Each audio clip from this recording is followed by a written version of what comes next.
राज्य सरकारच्या पुण्यश्लोक अहिल्यादेवी होळकर कर्जमुक्ती योजनेच्या यादीत मोठी तफावत असल्याचं समोर आलंय।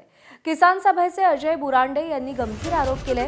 शेतकऱ्यांनी उचललेल्या कर्जासह व्याजाची एकूण रक्कम शेतकऱ्याच्या नावासमोर असणं अपेक्षित आहे। मात्र असं असताना यादीमध्ये फक्त शेतकऱ्यांनी उचललेल्या कर्जाची रक्कमच दिसतेय। यामधली व्याजाची रक्कम बँक भरणार की सरकार, ही बाब आणखी स्पष्ट झाली नसल्यानं शेतकरी पुन्हा एकदा चिंतेत पडला असल्याचं किसान सभेचे जिल्हाध्यक्ष ॲडव्होकेट अजय बुरांडे म्हणाले। संभ्रम दूर न केल्यास किसान सभेनं आंदोलनाचा इशारा दिलेला आहे। शेतकऱ्यांनी याच्या पाठीमागच फिरायचं का? या संदर्भामध्ये आंदोलन आणि मोर्चेच करायची का? हा प्रश्न पुन्हा शेतकऱ्यांना पडतोय।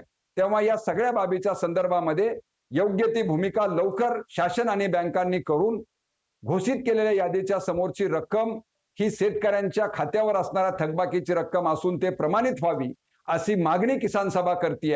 असं जर झालं नाही तर पुन्हा एकदा शेतकऱ्यांना आंदोलनाचा पवित्रा घ्यावा लागतो की काय, असं चित्र निर्माण होऊ लागलेलं आहे। या बाबतीची दक्षता नक्की बँक आणि सरकार घेईल अशी अपेक्षा आम्ही व्यक्त करतोय। एबीपी माझा, उघडा डोळे बघा नीट।